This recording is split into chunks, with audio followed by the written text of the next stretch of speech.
आनंदीच्या अंगात एकदम बळ आलं. असं करून उपयोगी नाही. धीर सोडून कसं चालेल?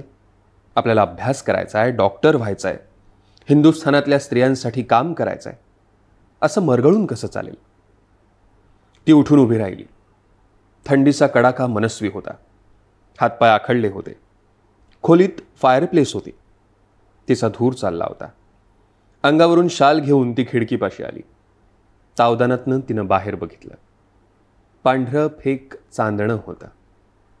वरून आकाशातनं पांढऱ्या शुभ्र रव्यासारखा हिमवर्षाव होत होता, बिलकुल आवाज न करता.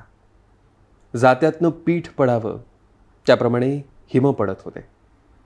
एल्म वृक्ष दमेकरी म्हातारा वाटत होता. आनंदी बघत राहिली.